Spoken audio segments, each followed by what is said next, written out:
بسم اللہ الرحمن الرحیم۔ محترم سامعین کرام، 40 احادیث کا سلسلہ جاری ہے۔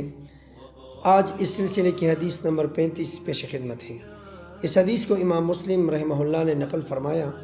نبی کریم صلی اللہ علیہ وسلم نے فرمایا، الطہور شطر الایمان، کہ صفائی نصف ایمان ہے۔ اس حدیث میں صفائی کی اہمیت کو بیان کیا گیا ہے۔ مسلمانوں کو چاہیے کہ وہ اپنے دل کو بھی صاف رکھیں اور اپنے ظاہر کو بھی صاف رکھیں۔ دل کی صفائی کا مطلب یہ ہے کہ دل کی جتنی روحانی بیماریاں ہیں اور روحانی گندگیاں ہیں، اس سے انسان اپنے دل کو پاک رکھے۔ دل کے اندر اخلاص ہو، یعنی للہیت کا مطلب یہ ہے کہ ہر کام اللہ کی رضا کے لیے کیا جائے۔ تو دل میں اگر اخلاص ہوگا تو دل صاف، دل میں اگر ریا ہوگی تو دل گندا۔ لہٰذا مسلمانوں کے لیے یہ ضروری ہے کہ وہ اپنے دل کو ریا سے پاک رکھیں۔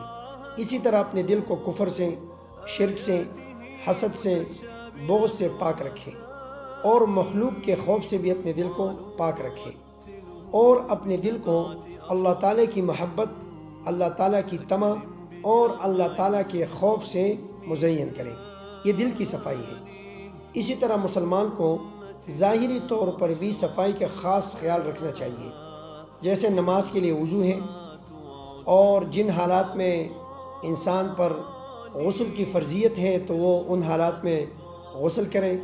اسی طرح اپنے برتنوں کی صفائی، اپنے کپڑوں کی صفائی، اپنے بدن کی صفائی، اپنے گھر کی صفائی، وہ جس ماحول میں رہتا ہے اس ماحول کو صاف رکھنا اس پر لازم ہے۔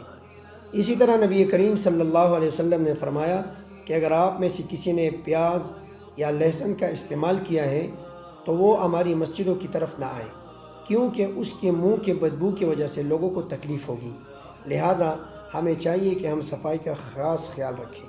اسی طرح جمعے کے دن غسل کو مسنون قرار دیا گیا، عید کے دن مسنون قرار دیا گیا اس کو، اور اسی طرح خوشبو لگانا، اپنے بالوں کو صاف رکھنا، یہ تمام چیزیں اسلام کا حصہ ہیں، اور اس صفائی کو اسلام نے بہت اہمیت دی ہے۔